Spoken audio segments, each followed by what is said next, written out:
Yo, what's up, man? Hey, this is David, and I just figured I'd record another audio. I think that there was still some victim energy in my other audio, and so I just deleted them. Thanks for the feedback, Bart. I really appreciate it. There's a couple things that I think is really off. And here's what it is. There's that old saying that's like, judge not lest ye be judged, and there's another one that says judge righteous judgment, right? I think that you, for some reason, have got a lot of stuff in your head about who I am that came from somewhere. I mean, it's not that it came from nowhere. I mean, there's tons of information about me on the internet. There is, tons of negative. I understand that. I was there with Paul and I was there with Matthew. You saw the negative aftermath of what happened with Paul and me, Matthew and I. But I think that you and I have a very different perspective on this stuff and why this all happened. I think your perspective is valuable, and I think that my perspective is valuable as well. The reality is, man, is you don't know anything about me. I cannot emphasize this enough. Like, I continuously hear things like, you've got no light in you, or what did you even say? Hold on a second here. I gotta read this to you. This is just for you. This is better than the video, because it's just... hold on a second. Hold on. I can see your persistent spiritual destitution and insipid self-obsession. My intent is to stand in peace with the sword of the Spirit and verbally in my hand. Okay.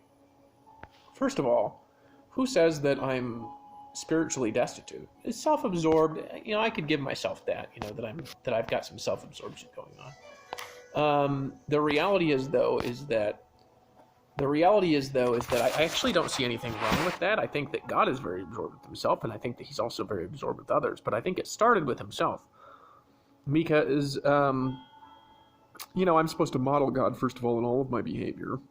And I had to recover from a bunch of stuff that I don't think that you understand, dude. Like, I don't even think that you have a fathomable comprehension of how much weirdness I had to recover from in my brain and my biology over the last couple of years, and how fine I am. I also don't know what you mean when you say that I'm imbalanced. And so, what are you saying I'm imbalanced for? I mean, because I don't live the life that you live? I mean, I don't understand, because my life feels to me very balanced. The only imbalance in it really is that I've been very alone. I've got some friends staying with me right now, one of the, a couple people I helped with plant medicine, actually. I'd be happy to introduce you to them. They're fine. One girl, for example, well, no, I'll let her tell her story. I don't want to tell her story about what changes she had. But the reality is, and another guy I helped the other day with plant medicine. I mean, I think that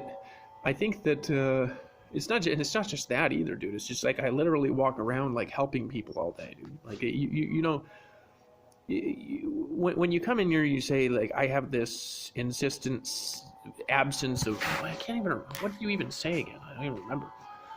I see your persistent spiritual destitution and insipid self-deception. I said, what are you talking about, spiritual destitution, dude? Nobody thinks around me that I'm spiritually destitute. Nobody. Now will attack and vilify me to shield ego. No, I'm actually not doing that. So it's all this stuff, right? Another self-referential fake proof. So does a snake at first. I mean, dude, listen to how you talk about me, brother. When I met you all in 18, there was spiritual death everywhere, and the kids were in literal danger. Your ability to reframe reality to alignment with ego is astounding. What are you talking about? There's spiritual death everywhere. This is not what I was experiencing, Bart. So, like, you're telling me that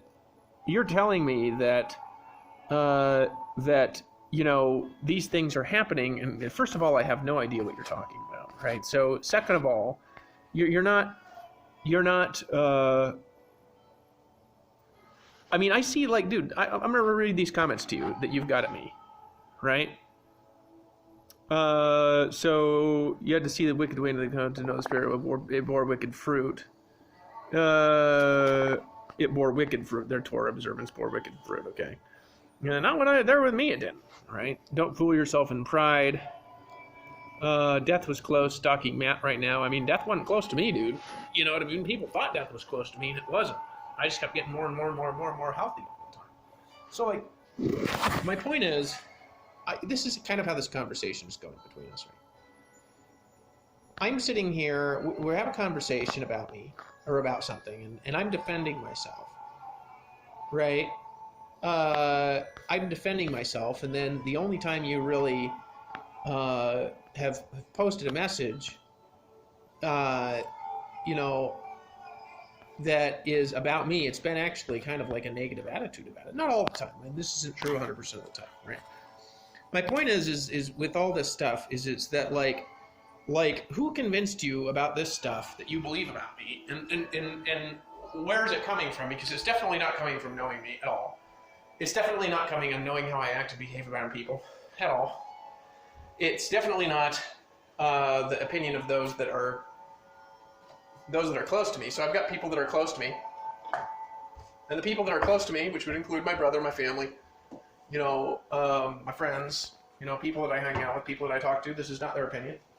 So again, this is your opinion, and your opinion does not bear fruit, or it's not. Excuse me, that's not what I meant to say. It's no reflection on the fruit of my life. Okay, because I have a lot of positive energy around me, man. Like everywhere I go, I create positive energy. Everywhere I go, I'm complimenting people. Everywhere I go, I'm doing my best to serve other people. So, like, what? My question actually in this conversation is, why am I bothering defending myself to you? I feel like I'm guilty before, I'm guilty before proven innocent. You know what I mean? I don't know what the point is, to be honest with you. And I think there's a point in the sense that I love you and I care about you, and I'm glad that you're here, and I'm glad that we're having a conversation, because this conversation that we're having is going to be extraordinarily valuable in clarifying some stuff. But dude, I really don't think you know me at all, and I think that it'd be healthy to stop pretending that you know what the situation was, because I can just tell from what you're saying that you don't actually even know what happened. You've heard stories about what has happened, but I've got all these videos and stuff like that about all this stuff that Paul, for example, and Matt were very happy when they were with me, right? So they can actually they can say what they want, and I know there's some other reflection, like for example, when Paul was down there, I didn't listen to him very well. And I really had a hard time listening, it took me a long time for my brain to heal from that. And my brain couldn't have healed with that if I didn't do what I do. So, like, when I'm talking about the value that I'm bringing and stuff like that, I think it's actually okay to mention what I can do. And I don't think that it's out of alignment with character. I don't think that it's out of alignment with the Bible. I don't think that it's out of alignment with any of this. Oh, one thing, let me explain to you why I started telling people that I'm low. Originally, I was not going to tell anybody this. The only person that even knew that was my wife. She was the only one that knew. And, of course, she probably thought that it was nuts.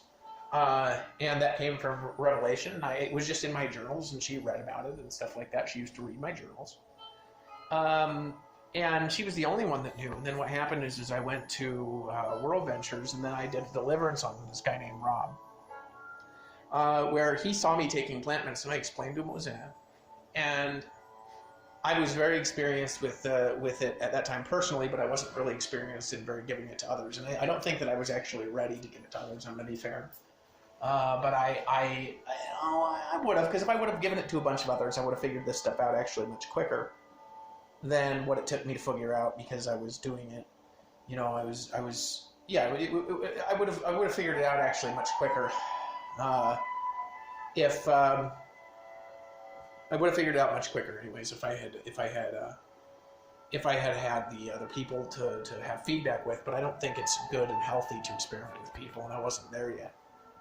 And so in any case, so I could take some responsibility for this too. But he saw how much more spiritually peaceful my energy was getting. Now, he just thought my energy was totally spiritually peaceful, which it was at the time. Only I had gone through some pain because I'd had some stuff with my wife going on and stuff like that. But that's none of your business anyway. So anyways, this guy, I give it to him. I'm not going to mention his last name because I'm kind of done doing that. But I give it to this guy, and then he asked me for it. I asked him why he wanted it, and I told him, "Are you sure?" Because there's kind of not much going back when you allow the medicines to heal your brain and your biology. There's not much going back to the way you were before. Now, because this is what they're designed to do. They're designed to remove the veil. They're designed to reconnect you with the divine. This is what they're designed to do. And sometimes when you reconnect with divine, and sometimes when you open back up and you have a greater spirit to receive, Elson, what happens is that it highlights all sorts of negative stuff, and then you got to learn how to deal with that stuff. And if you don't have a mentor guiding you through this process, then what happens is what happened with Matthew after he turned his back on me. Right? I was his mentor guiding him through the process, and he wasn't listening to me. So I kind of stopped, with Matthew, I kind of stopped trying. Which I should have just said, look, you got to listen to me if, we're going to be on Blackness, brother. Like, I'll listen to you too, but I just gave up. And that's because I had experience in seeing the resentment that was forming in his heart had formed in mine, and I was trying to get rid of it. And at that point, it was just forming in him. And all that it does is the spiritual energy is magnified when you have plant medicine. So if you have resentment, you can't hide it, right? Everybody wants to hide their issues in society. Everybody wants to hide their issues and, hope they go away. And just like all we're going to focus on ever is positive energy. And there's never going to be anything negative. There's never going to be anything real. There's never, right? But then anytime you go out and it's radical Islam, honesty about really what's going on, I think people accuse you many times if you're just honest about being victim syndrome, because it's like sometimes it's like legitimately difficult to talk about something that really happened without just admitting bluntly what happened and who got hurt. You know what I mean? Whether you're talking about other self or others, because people do hurt other people. People hurt me. I hurt other people. This is very honest. So here's the thing. So in any case, there's this guy. His name's Robin. He asked me for this plant medicine. Okay, and I give it to him because he asked. Now I had, I'm not going to tell you this whole story. I'll tell you this part of what happened. Is some demons manifested, and the reason I gave it to him was because I saw how he had this energy that came from his marriage and some stuff that was going on in his marriage. I don't want to repeat their problems because there's privacy stuff.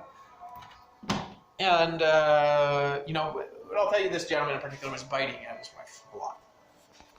And there's reasons for that. There's stuff that she did as well. So I give it to him, of course, for mistake one is she wasn't around. And then what happens is that all those demons that are inside of him manifested. And they manifested, and then I just kind of waited. And I was sitting there watching this guy totally demonically possessed in front of me. And then I bound the demons, and then I said, what do you want? And then he could talk again. And then he was like, and I want to get liberated from this because I feel very dark. That's fine. It's just an audio. Okay. My friend Alice and Ruben are here. They're staying here. But she could tell you.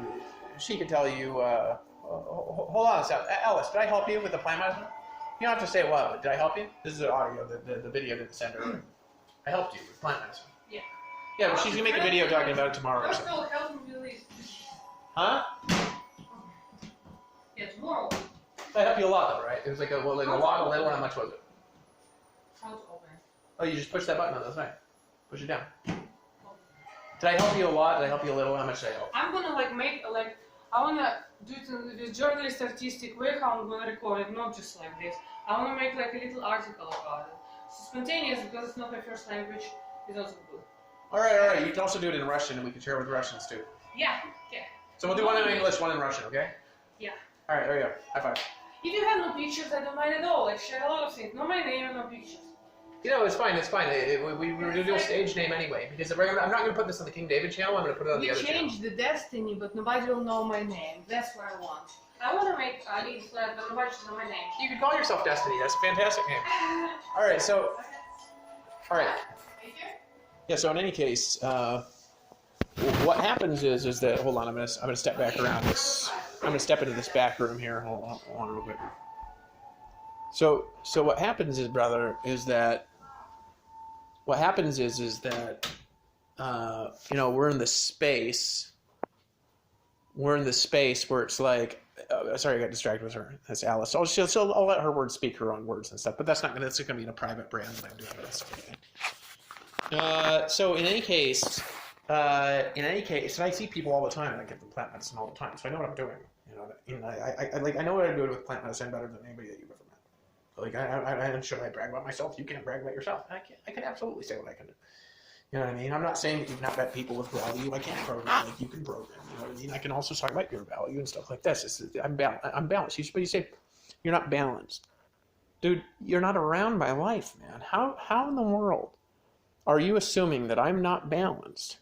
Okay, when you're not around my life, you're making an assumption is what you're doing. You're not actually seeing an accurate part of reality, because I'm very balanced. I'm more balanced than anybody I know. There's just certain things that I'm missing in my life. Like, so for example, my wife's not with me. Of course I feel a little bit imbalanced because of that. You know what I mean? Because I'm a people person. I've been very lonely. So I've got some people that are renting this room now, Allison, her friends. So they're going to be there, and then I'm going to help them, help them make money and stuff like that too. But they got to go work and get jobs and everything like that. So the thing is, though, that they're going to bring money here, and then I'm going to focus on my business stuff, because I'm going to make more money on business than I'm going to do from getting a job. It's just how I am. So my point is that, especially if I have people around to work with, because you have no idea what I can move. You have no idea what I can do with people, dude.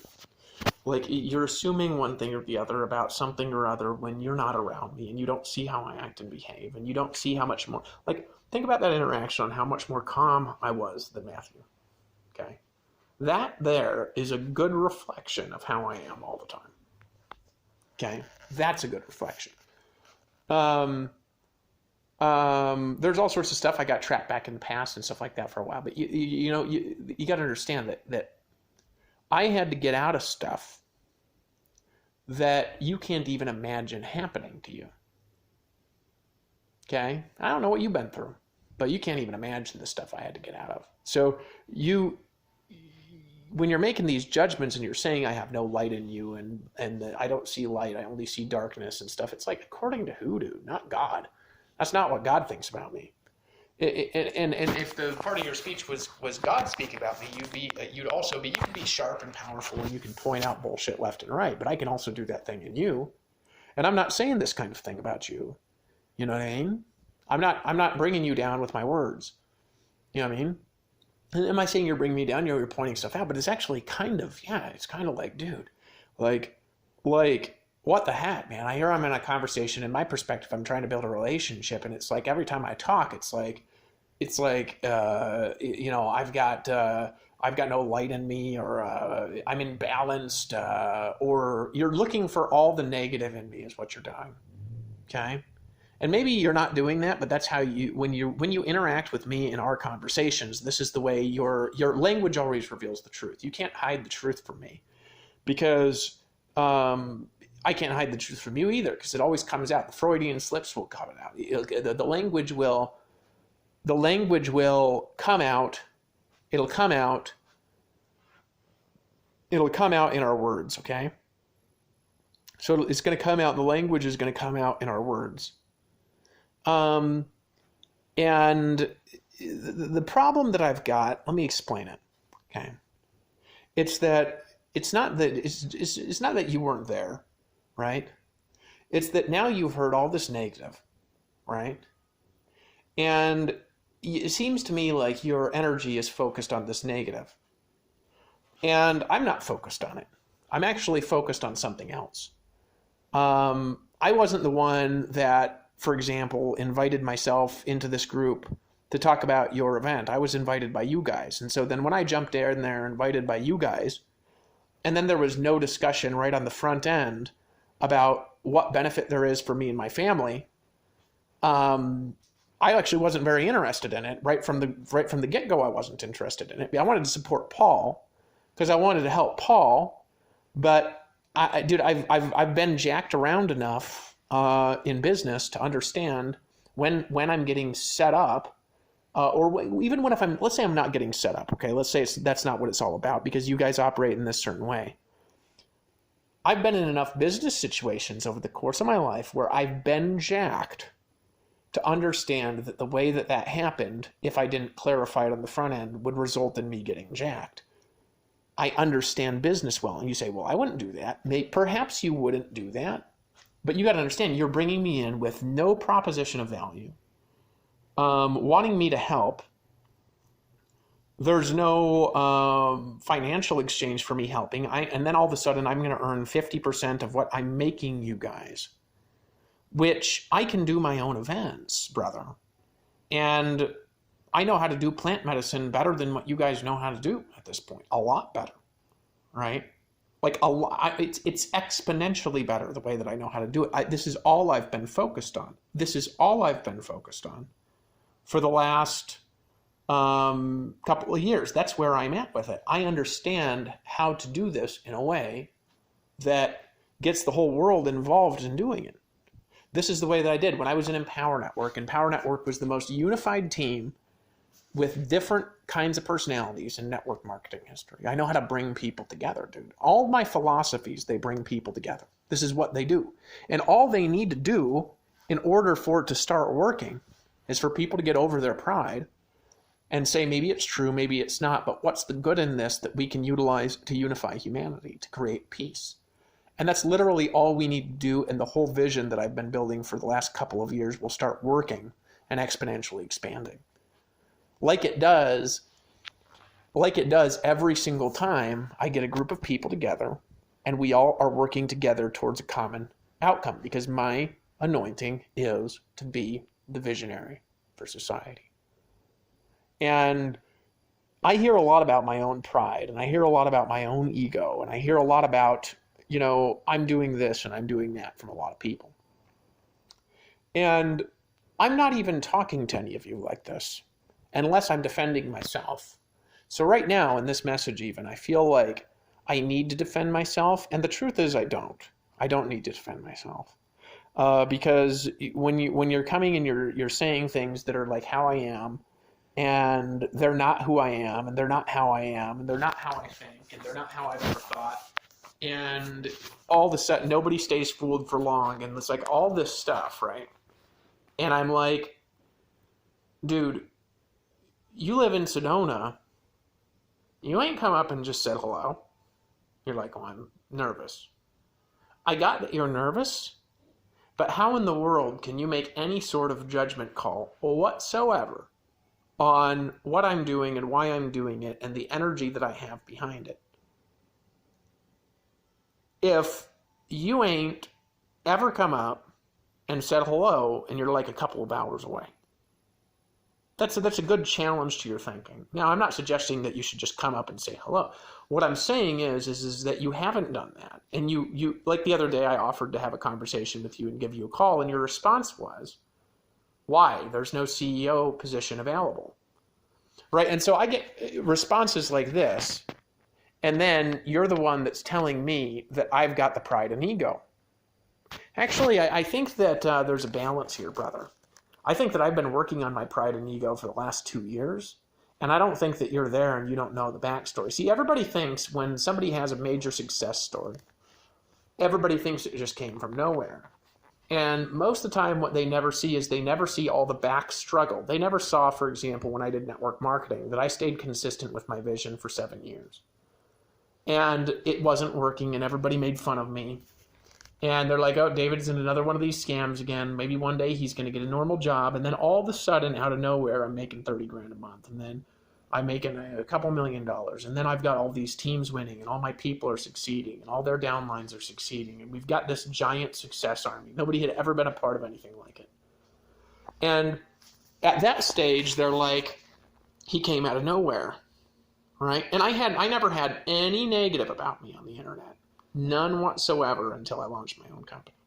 Now, to be fair, when you get a lot of power, the negativity inside you comes out, which is why I've been working so hard on myself, because I know how much power I'm going to get, because I know who I am and I know how it's going to happen. I'll just manifest it with my imagination, right? That's actually the way that I do things. I think about it, I concentrate on it, and it just starts happening all around me at the same time after a very, very, very, very sometimes long and arduous buildup to it. And then all of a sudden, out of nowhere, it's like, oh, wow, Dave Wood would have always succeeded. I mean, look, he's like an alien. Look how good he is. But they never saw me driving around in the cars in the streets listening to network marketing audios for 3 hours a night. They never saw me hitting people up on gas stations, getting rejected over and over and over again in the night. They never saw me driving around my car all stressed out because I was nervous to pull over and talk to somebody on the side of the road, because I'm a very introverted kind of person, right? So the point is with all this is it's like, you have no idea what you're talking about when it comes to me, when it comes to your life, and when it comes to the things that you do, and when it comes to the thing that the business that you're building. Maybe you have some idea what you're talking about. When it comes to me, and when it comes to what I bring to the table, when it comes to the transformation that I create with people, and when it comes to the way that I give value to the people around me, and the way that I'm giving value to the best of my abilities to society, and when it comes to me giving value with the freedom of my heart, with my knowledge, everywhere that I go and everywhere around me, everywhere that I go, you know nothing about me whatsoever, and you know nothing about whatsoever about how I act and behave. And you have this thing in your head that I'm delusional. And I can see it. I can see it from your verbology. I can see it from the way that you respond. I can see it from the negative energy towards my beliefs. I can see it from the negativity towards me as a person. And it's negativity, Bart. You can stay there and say it's a sharp-edged sword all you want, and you're discerning one thing or another. But the reality is, Bart, I just listen to you when you give me feedback on stuff, okay? That's what I do, and I just go in and adapt it into my behavior, and then I change that part of my behavior, right?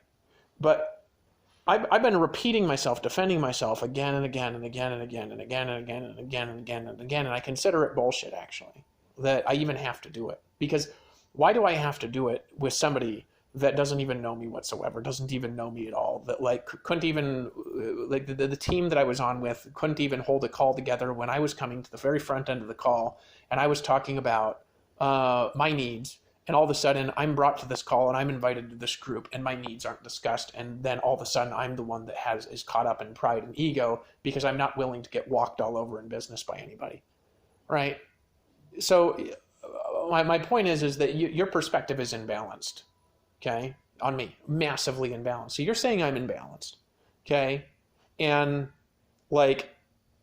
I clean, I cook my own food, I go to the river, I work out every day, I read every day, I work all day long. Where's the imbalance in any of my behavior? You don't know my behavior well enough to know where it's imbalanced. So if you want to point out specifically where it's imbalanced, and then I'll be like, okay, yeah, that makes sense. There needs to be more balance there, and then I'll iron that out. But my personality, dude, I've been working on myself, preparing for my mission for the last year. And you have no idea how much work I've done on myself. And you have no idea the depths that I've gone. You have no idea the depths of sorrow that I've been through either. Right? Which is really where this comes from. It's like, why you say, okay, so why are you telling people that you're a father? Well, there's a couple of reasons I'm saying it. Let me tell you why I came out with it in the first place. Okay? I came out with it in the first place. Originally, I knew this very close to after my enlightenment. I knew this. And I didn't, it wasn't a spirit that told me. It wasn't an angel that told me. I simply remembered through the last universe, and I know I know who I am, right? My consciousness burst through the seal in the last universe. There's always a never-ending cycle, a never-ending. There's a never-ending circle of enlightenment that always turns back. And so, my consciousness burst back through this universe, and I knew that I was Lohim in the last universe. That was actually my name, because the names were a little bit different. And then that was a perfect universe where there was no sickness, there was no death, there was no sin. We just were born, lived for 133 trillion years, and at the end of the universe, it collapsed.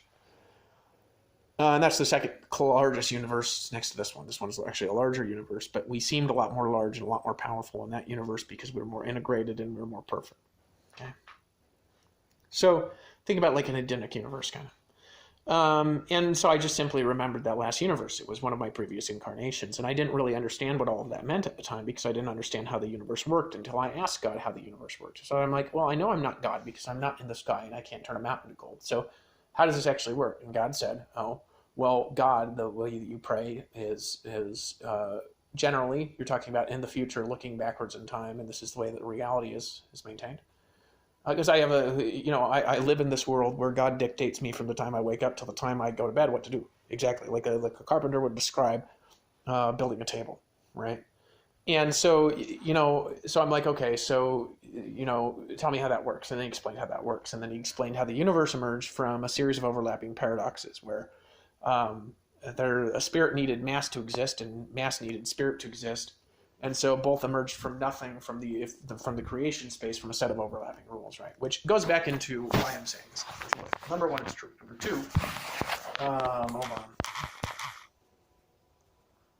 Yeah, so number one, it's true. Number two, okay, I want you to understand something and really understand what I'm saying in my heart. This is not the purpose of the reason why things are created. You could say I could say this is not the purpose of my creation. I can actually say that. You say that's an abomination. No, you got to understand that I've lived for 133 trillion years in a time loop, and I incarnate backwards in time, and I remember what happens in the future. I remember it. So you know, when somebody says that, well, these are revelations, these are memories, because I'm exist from a time loop in the same manner that Jesus did. You're actually like this too. You just don't have access to the time loop in the same way. Not yet anyway, but you will at some point or another when your energy systems start all opening properly. So the time loop, the time loop thing, I've seen all this before. So for example, we live, and I ruled heaven looking backwards in time for 133 trillion years. Now, always in submission to the Father, so always in current time, and then I was incarnated after that. So I already have seen all of this, and I've already experienced all of it. And it's just sometimes it takes me a little bit to form the memories. Sometimes they come as I'm kind of re-experiencing things, and sometimes when I need the information, and then sometimes I just ask and then I get the information. As long as my desire is righteous, or if I've got I could just think back and remember it, and then my memories access the information. So it's very complex information that I've got. And I know that so are people's heads. And so it's like, well, you're like, okay, well, all right, what's the proof of that? All right, I'm not going to go there right now, okay, because I'm just telling the story, all right? So what was that like? Well, let's go before that. I was there, right, with everybody else in one consciousness, one body. Name of the consciousness, Elohim Shantira, for thousands of trillions of years. Now, that particularly is wiped out of everybody's memories. They can't remember it. We did that on purpose. And the reason is because that access to that creation space, I can't even explain to you how it actually works in the lab. If I actually try to explain it, my speech just starts getting confounded, and I can't even describe it to you, but I understand how it works. But I'm the only one that's allowed to understand. And it's just, this came from very close after my enlightenment, where I'm sitting there and I'm sitting there it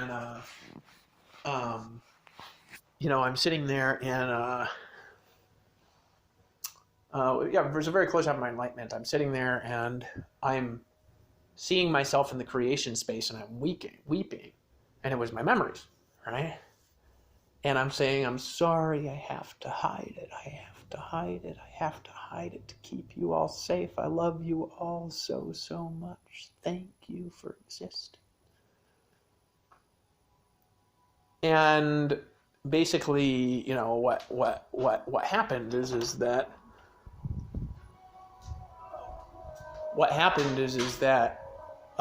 we got this. We're in this space, this creation. I'm in this creation space, and I'm weeping because I have to hide it. Because I found that there was no other way of keeping the universe intact from the way people that behave and the way people seek power, the way men are particularly, than by simply hiding the creation space from everyone, so they don't even understand how it works. Okay, because just even understanding that can if I didn't have I have more control over it. So for example, I have 51% authority and control over the creation space. My consciousness does. Everyone else combined together, including Jesus, has 49%. Now Jesus shares my authority, but actually he does not share the creation space. He has to go there through me. And that's the way that it is. You say, well, why is it like that? Because if any other way of architecting the universe resulted in its destruction and starting over. There's no other way but hiding it. So it had to be hidden. It's not because I wanted to hide it. It's because it had to be hidden. It's not because we wanted to hide it. It's because it had to be hidden. And it's hidden, and I'm the only one that has access to that. Nobody else has access. That's what the key of David does. The key of David gives me authority over that energy in that space. And the more my spiritual authority grows, the more authority and power I'm going to have over all of creation in current time, because God will operate through me, and I also have my own authority. And Like I can literally just meet somebody and imagine supernatural doors opening in their life. They're very specific. And then what happens is that I could open up 17 doors that manifest in their life in the next 3 days, for example, if I wanted to. If there's a reason, and if there's a good reason, and if they do something to bless me, for example, I'd do that. Do something like that.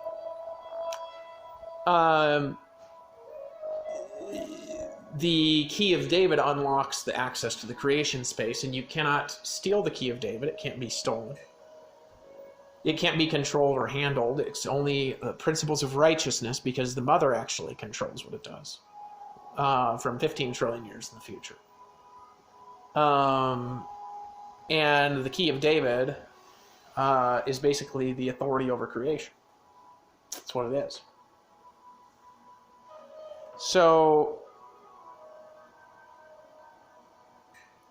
So, behold, I stand at the door and knock, right? If any man will open the door, he'll come in. Well, who opens the doors, actually? Who puts them there? It's the Father. It's David. That's who does it. You can think about it like this as well, if that makes more comfort. So why did I start sharing this with people? Well, number one, because it's true.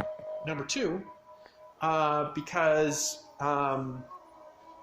so there's this guy, and I'm not going to mention him, that he was having problems with his marriage. I did a deliverance on him. These demons manifested. They were growling like animals. And then what happened was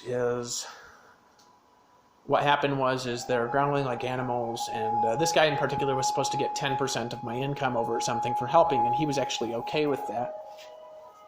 And that was the deal. We had a verbal deal on it. We never signed an agreement, but we had verbal deals. We had emails about it and stuff like that, going back and forth. And so later, this person will most likely get sued if he doesn't resolve it or something like that, which he should. Just resolve it.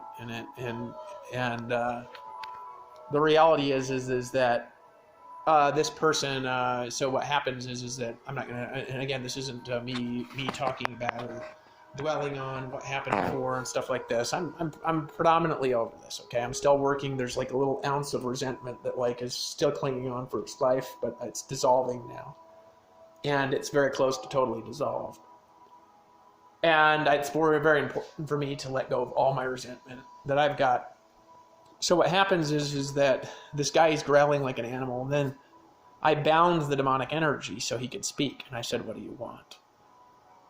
And he says, "I have to be liberated from this. I'm terrified. I can't get out. I'm trapped." And then I initiated a deliverance with my authority. 30 seconds later on a countdown, all that dark energy was gone. And he was liberated. So I did exactly what he wanted. Now here's the thing that happened is a few weeks later, he's more peaceful than he's ever been in his life. He stopped snapping at his wife. His wife had thanked me for helping her husband go through more change than 20 years of whatever she was doing. And none of it worked, but this actually worked. So their marriage got better. Everything got better. Well, then what happened?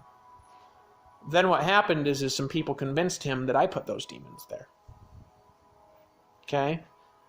They're like, "How do you know he didn't put those demons there?" And I'm like, well, people accuse Jesus of the same thing, you know. They accused the Savior Jesus of, he's casting out demons by the prince of the demons. And he said, "A kingdom divided against itself cannot stand." Right? That's what he said. That's what he said. So the same thing that people accused, people of Jesus, they also accused me. And so what happened was then he went and turned like 500 people against me in a week. And that really hurt me bad, and I was very messed up. I felt like everyone abandoned me. And so anyways, I had told this guy, let me explain what happened. I had told this guy that I'm King David. He's the only one I told in business. Nobody even knew. Because I wasn't going to come out with any of this till it was proven, and I already had this like side story going, like with a different name and everything like that. And I was getting tons of results and whatever. So what happened is because my income was taken away, I had nowhere to go but to just tell everybody what's going on with my mission and just try to start it, which was, it needed to happen that way because I needed to learn that wasn't even the right way to do it. But the reason I went out with that was because I needed to make money for my family.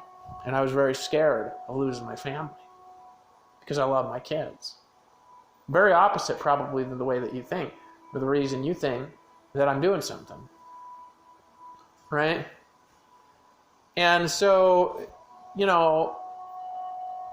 here's the thing. So I go out there and I'm trying to share my message, and I don't know how to share this message because I didn't grow up learning how to do this. I grew up learning how to do it in a different way, but like what I should have done is I should just model what my church does right from the get-go. And modeled all the things that I learned, and then come out with a message and went to a new audience and gotten this new audience together, and then taken that new audience to the existing audience. Then all of a sudden everybody's accepting it because there's social proof. This actually makes very much a lot of sense to me. And for example, how I could have come out with that message in a more productive, proactive way, but I did it because I was scared. I was scared of losing my wife. I was nervous about society. I know that society is a ticking time bomb, and all my life I've wanted to change this. It's not just, the last few years. I was born wanting to change it. You got to understand that. And so anyways, I told him I was the Messiah thing, and I told him, here's the funny thing. I told him that Elohim is incarnated on the earth right now. He was like, oh, interesting. Who is it? I said, well, I can't tell you. And he was actually very fine with my philosophies. When I said that. This is very interesting. My brother was like this too, my brother Will. He's like, interesting, who is it? And everybody's like, who it is, right? And then my dad thought that was interesting as well, but of course, he thought something different, but he's like, oh, interesting, who is it, right? But then all of a sudden, how did those people react when I told them that that's me, and I point to Revelation 22:16, which I knew before I had any scriptural evidence for. So you got to keep in mind that I knew that I'm David, and that David is Elohim, with no scriptural evidence whatsoever for this. And then I found this later just studying the Bible. It's all over the place. This is all over in the Bible. And it's not just in one location. This is the thing. It's like multiple locations, multiple witnesses bearing witness of it all over the place. And so, first of all, I knew that I didn't really understand. I didn't really understand that it's not useful to say that I'm Elohim either. I was just telling him because I could see he was turning on me anyway, and I thought I might as well tell. This was a very dumb reason to tell him, right? So I told him this, and he probably was saying that I'm like trying to get him to worship me or starting some sort of crazy cult or something like that, which actually, if you ask Paul Gardner, if I've ever asked Paul Gardner to worship me, he's going to tell you no, right? Not ever a single time have I ever asked him to do that, right? So like people have this assumption that I'm talking about that, and I'm like, no, you don't even know. I could probably do that. I could probably go to India and get people to worship me quite easily, to be honest with you. In some ways that might not be a bad idea to go to India, but to not get them to worship me, because I'd probably build a really big following in India, especially with a different name or whatever.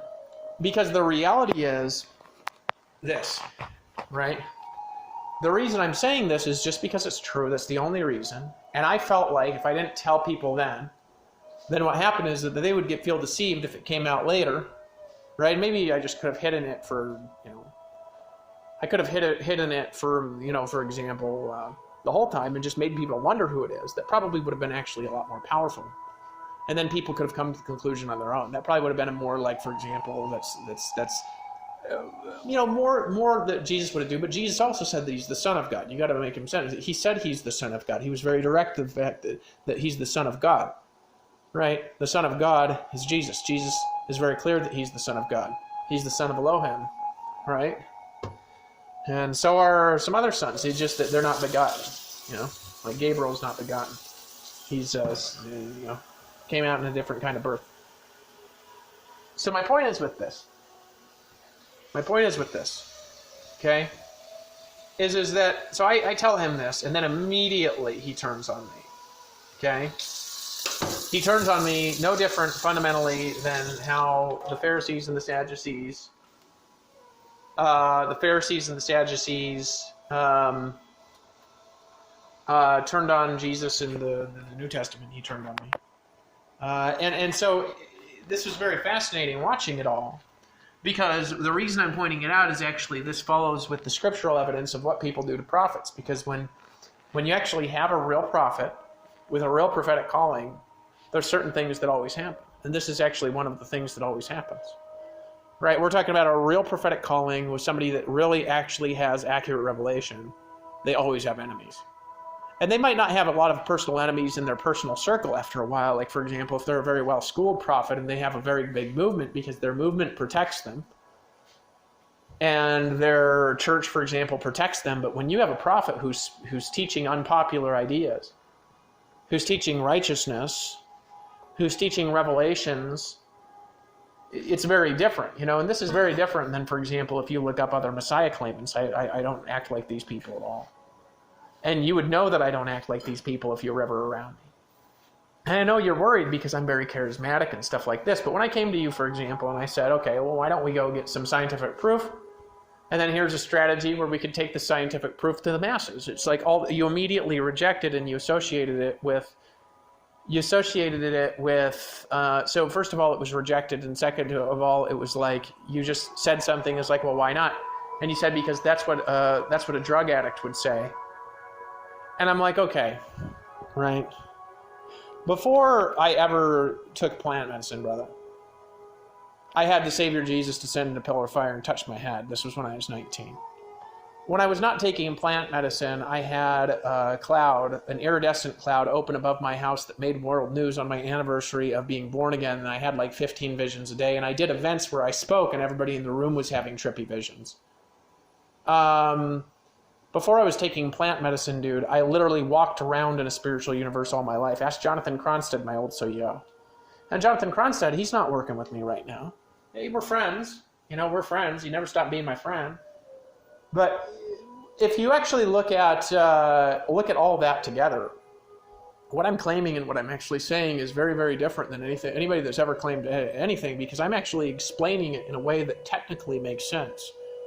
I was talking to a guy about this the other day on my YouTube channel, and I was like, I was talking about, no, the universe is controlled by, I just responded, and I said, no, the universe is actually controlled by the mother who looks backwards in time from 15 trillion years in the future, through a piece of celestial technology called the spell creation machine, which is the feminine aspect of the universe engine, but it resides entirely on her head, right? It's a very, very, very powerful piece of celestial technology.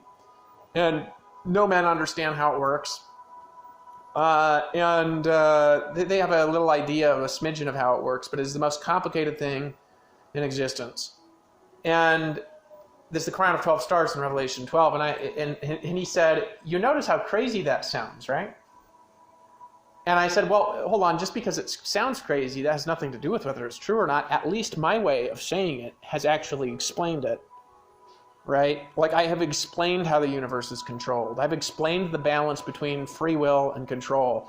Because both manifest in Scripture, right? And people have all of these haphazard explanations for how that works, but really, when it comes down to it, they're just like, well, it's a mystery. And I've actually technically explained the mystery. I've technically explained the Trinity. I've technically explained the structure of the gods in heaven, the Elohim in heaven. I've technically explained it. And my explanation actually does make sense. It might, not all of it will make sense to you but if you think about it, celestial technology looking backwards in time from feminine energy generating large amounts of quantum radiation, for example. Looking backwards through that, connecting that through another 1,200 foot thick living organic brain that creates temporal spatial paradoxes actually all of a sudden makes sense.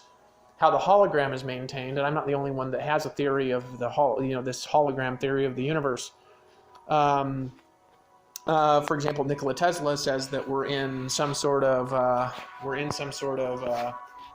hologram like that. Like, we have to build the matrix. We're in the matrix, and we got to build the matrix, is what he says. Nikola Tesla, or not Nikola Tesla, excuse me.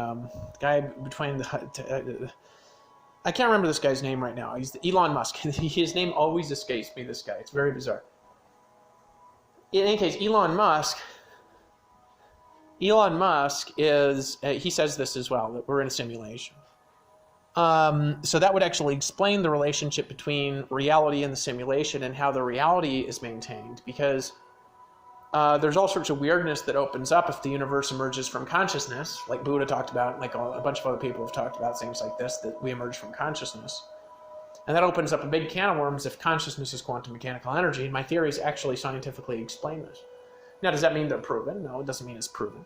It's just, at least it's explained. I mean, you've never even heard of somebody that has actually explained any of these theories to you.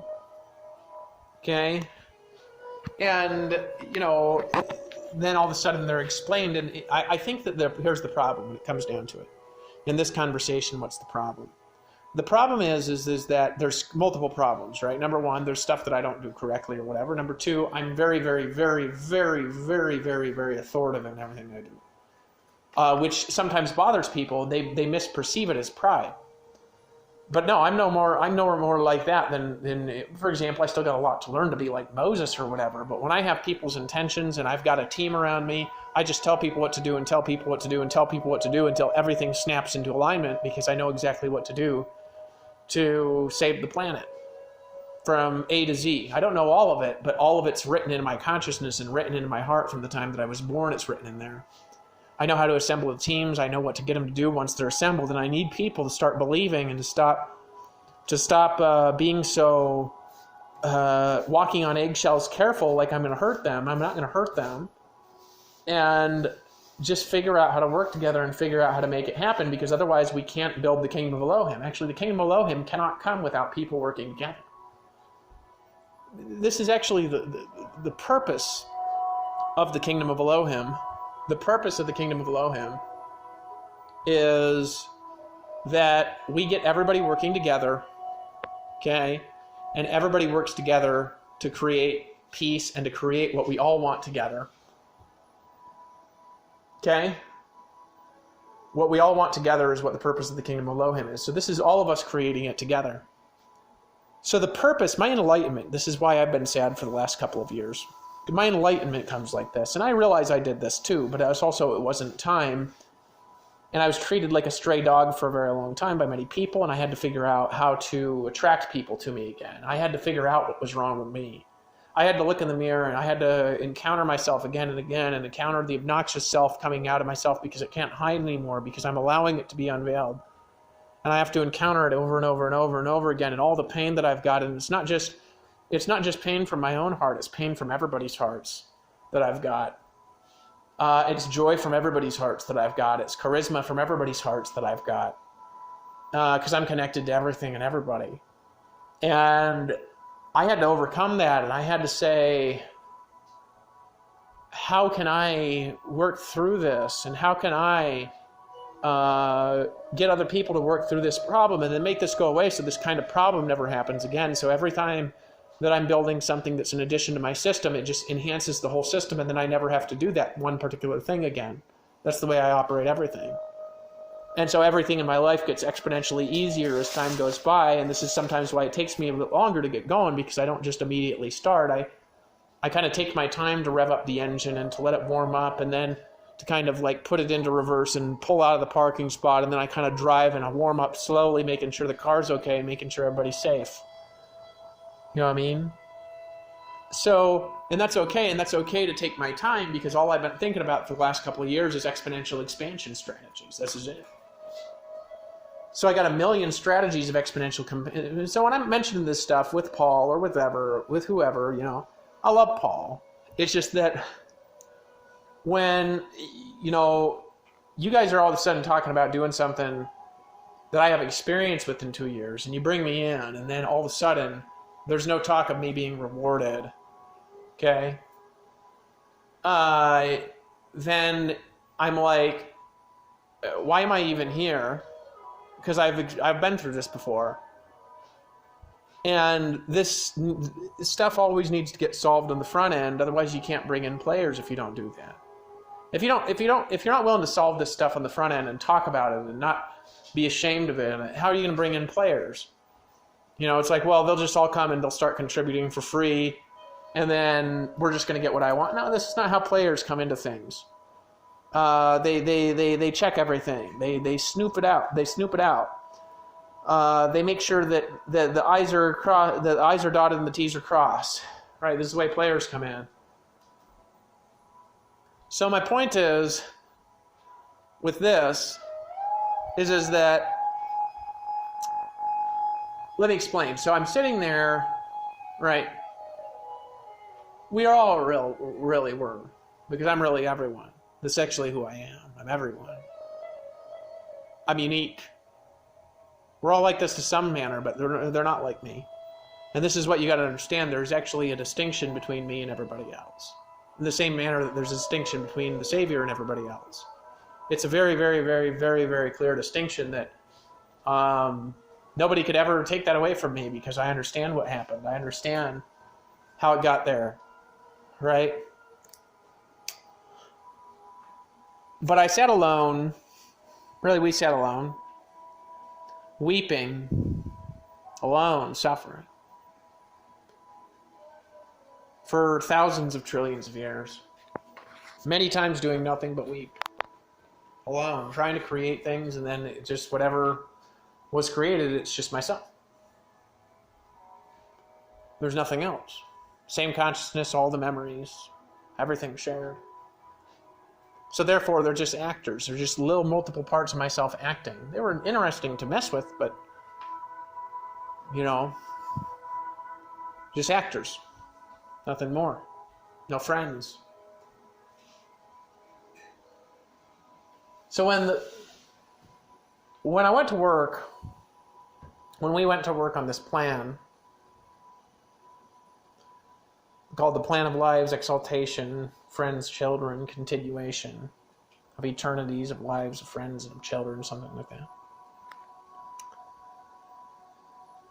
The entire purpose was to have each other. The entire purpose was to work together. The entire purpose was to create with one another. The entire purpose was to love one another. This was the purpose of creation. This is my whole life is about working with others. To create the overall vision, which is what we all want. The purpose of creation, because that vision in particular on how to do it is put in my heart from birth. I've always known how to do it. I didn't always have access to all of it, but I've always known how to do it.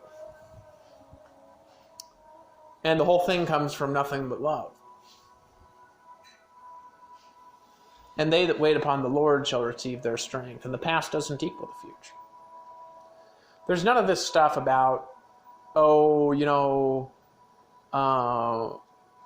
we can't do this, we can't do that. When we're talking about love and we're talking about future, right? The reality is that I've needed people. And people have needed me to work together for a long time. When Empower Network got lost in the industry of network marketing, the whole online space got lost and scattered. No real leadership connecting everybody together. Everybody's in one thing or another thing, all recruiting each other's downlines. And we weren't like that when we were together under my leadership. Because I know what to do to bring everybody together. I know what to do to bring the whole industry of network marketing together. I know what to do to bring all the companies in the world together. I know what to do to bring all the nations of the world together. To bring all the kingdoms of the world together. And to do that, I need people to stop being wussies, stop being whiner complainers, stop criticizing me for stuff they don't understand, stop judging me when they don't even know who I am, and come down and say hello. And say, how can we work together? How can we figure it out? How can we do it in a way that's actually productive to everyone involved? And sit in a room and brainstorm. And with that sitting in the room and brainstorming, we could come up with an idea that will bring the whole nations and the kingdoms and the religions and the belief systems, all of the world together, while still having their own individuality, while not controlling them. And establish authority and peace on the earth for thousands of generations. For time and for all eternity. I know how to do it already. Do I know exactly step by step how to do all of it? No, I haven't thought through every aspect of it yet, but it's all in my consciousness. It's all in my heart because I've done it before. This is why I'm a man that's an enigma. I'm outside of space. I'm outside of time. This is why attempts, for example, to remove me from my place will always fail. I've done it before. People are placed in the right place at the right time in my life 100% of the time to maintain the exact sequencing and creation of this plan. Because it's the only plan that will work.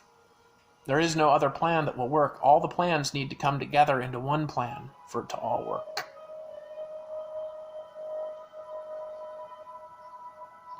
My point with all of this is very simple. I love you. And I think that we have got it started off on a wrong track. Everybody who listens to this, actually, I think that we're on the wrong track. We got started in the wrong track, and we need to get on the right track. And I'm on the right track now, and I think the right track is for everybody to reach out and to say, hey, man, what can we do? You're right, we don't have time. Whether it's your explanation or my explanation, we don't have time. I think everybody knows that. I think everybody knows there's no time left. It's a haunting feeling over society that everybody's been ignoring, mostly. Some people have been doing stuff about it, and those people who are doing stuff about it, we're happy for that. But we're not doing enough. We're not creating enough change. We're not creating enough peace. We're not creating enough victories. We don't have unity. The nation is divided. One nation's pitting weapons against another nation. If we fired off all our nuclear warheads, there'd be nothing left on the earth forever. There's a great darkness looming over the land, and I know what to do. I know what to do. You got to get over it. We got to get over it. I got to get over it. We got to just work together to surrender. To figure out how to get one success on top of another success on top of another success on top of another success on top of another success until there's nothing left but prosperity and success, and anything else has been eradicated. It's just disappeared because everything's prosperity. Nature is prosperity. Love is prosperity. Love-making is prosperity. And my heart goes out to everyone who has, for example, this last year lost family members. There's been no need to. Not anymore. Because I'm here. Maybe society, they've been so lost, they've not been waiting. But the angels have been waiting. And the trees have been waiting. And the Jews have been waiting. And Islam has been waiting. And the Buddhists have been waiting for this time. We've all been waiting. We've all been waiting for somebody to be able to step up and to do something about it. And I can do something about it, but I need your help. I need the egos to get put aside. So my point is, when I'm alone, this is not the purpose of the creation of God. This is not the purpose of the doctrine of Jesus Christ. This is not the purpose to walk all over each other and to hurt each other. The purpose is to have each other. The purpose is to create unity. The purpose is to create peace. I'm sorry that I have to hide it. I'm sorry that I have to hide it. I remember when I first knew about that. When I first remembered it. Because I've always knew. I was sitting there and I was weeping and weeping and weeping and weeping and I was saying, I have to hide it. I'm so sorry. It's the only way. I have to hide it. I'm so sorry.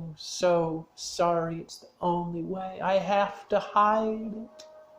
I'm so alone. I have to hide it. I have to hide it to protect you all, to keep you safe. I have to hide it. And it's not that I have to hide everything, but there's something deep that I have to hide. The nature of things has to be hidden. The real nature of them. Which I could explain parts of, but even if I try to explain, it's like my words get confounded. It's something that I understand. If I'm talking to myself, I can talk about it. If there's other people in the room, it gets confounded. Because it's locked down. There's things that are better if people don't understand. There's things that are better if they're hidden. The creation space is one of those things. It's better if it's hidden.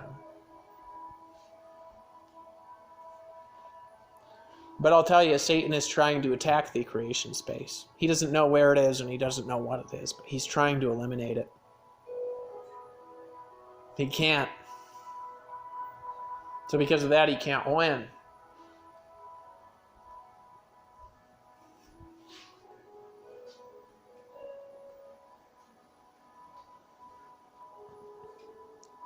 I love you all and I care about you. And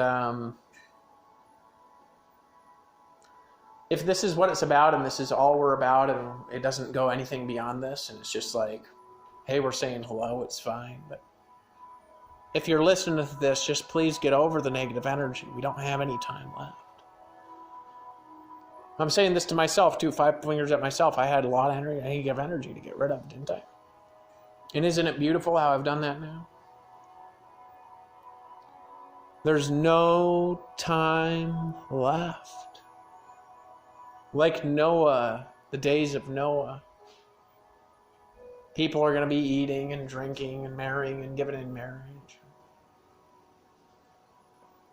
The devil will come on them like a thief in the night.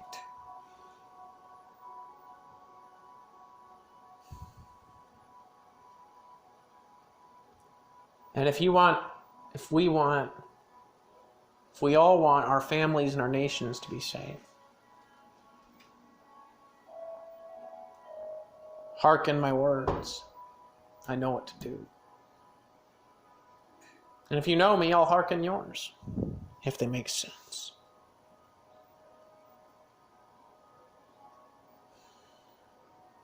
It's time to change people. This is not the way. Isolationism and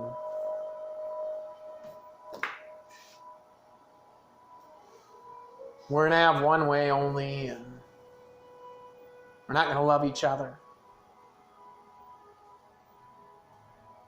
It's not the way. Forgiveness is the way. Life is the way.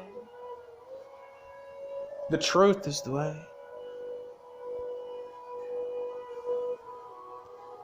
So what you're seeing, brother, is you're seeing something so, or sister, or whoever's listening to this, you're seeing something so radically different. Your brain doesn't know how to deal with it. So because it doesn't know how to deal with it, it rejects it. Like when Columbus was coming over on the ships to America. Actually, a lot of the Native Americans didn't even have the ability to see the ships coming.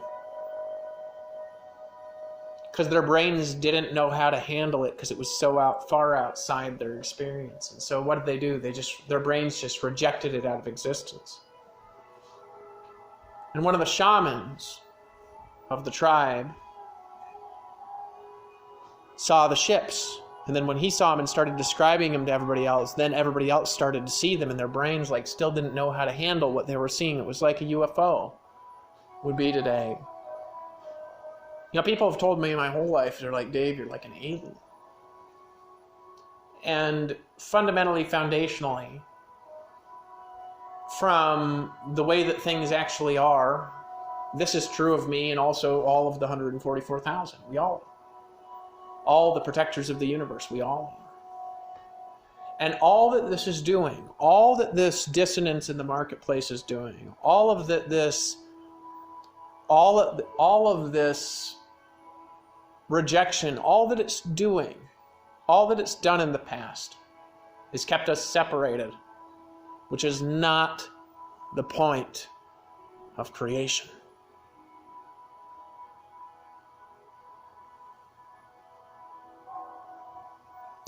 Love y'all. Later, think about it. And know that it's time.